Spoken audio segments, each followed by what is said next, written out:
Welcome back, friends. So let's take a look at an essential connection between precalculus and calculus. Again, a video for people who are serious about math, okay? So I'm going to show you a graph here, and the graph looks like the following. Okay, so it doesn't really matter what function it is that we use.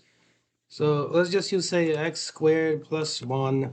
That's good enough. So as I've said in a previous video, notice that this does look curved at first. But then the key to calculus is, of course, in the fact that you can zoom in on a tiny portion of the graph. Look how small and tiny that window is. When you zoom in over that tiny window, you see it begins to look like a straight line. Now here, this still does have some curvature if you look it over very carefully. So then you zoom in over a tinier portion like this one here. Now this is pretty much a straight line, as you can see. Okay. And I've zoomed in, so look very carefully. This is 2, and this is about 2.1. Now this is 5, and this is about 5.40, more or less. Okay, it's a little bit higher where it actually crosses this line right there. That's not too important though. We've zoomed in. It looks like a straight line. So then we zoom in closer still, correct? And now look at the following. This is 2.04. This is like 2.06. Very small change in x. This is 5.16. I'm choosing that because roughly that's where the line crosses like a horizontal grid line. And then up here, this is, let's see, you want to choose like a close one. So whatever, 5.20 more or less, okay? So what we can do to get a calculus is do the following now. Look, you're going to estimate the slope. So you're going to use this as our horizontal leg. And then we'll use this as our vertical leg right there. And we're going to estimate like the slope of the line here, roughly speaking. Okay, let me delete that. I don't know why that appeared on the screen. Okay, so look very carefully. Now you're going to do delta y over delta x. So you're going to do, in other words, 5.2, and you're going to subtract from it.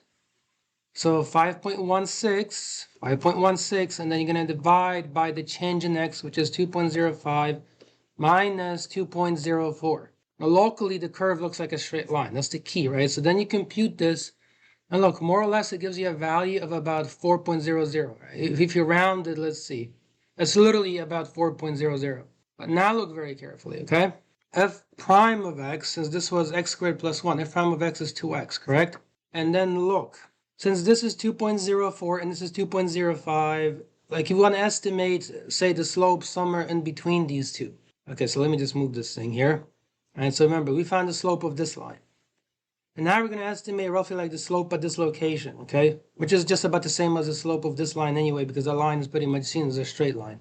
So maybe you'll take something in between here, like 2.045, and then we'll do f prime at that location. So f prime of 2.045. So I'm choosing that value because it's between these two. So how do I know that? Look, you do 2.05 plus 2.04, and then you just average them out. So you add them and you divide by 2 because that's how you find the value in the middle, and that's 2.045, see?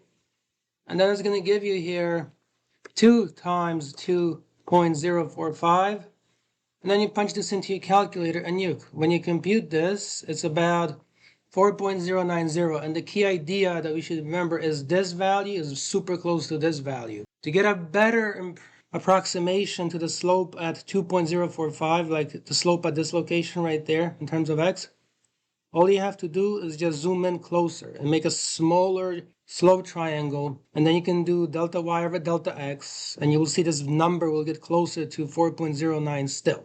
You really should try that on your own as an exploration, because that's a key to calculus, right? To understand that when you zoom in, things become linear, and then this is still the way to think about it, an average rate of change, right? Because you still have 2.05 versus 2.04. There's still a separation in x and so on, okay? Whereas the derivative, remember, measures the exact rate of change at exactly 2.045, and that's exactly 4.090. But the point, though, is, as you can tell, right, like these two things are super close as they should be. Anyway, please be sure to subscribe, like, check out other videos on this channel. I'll see you in another one.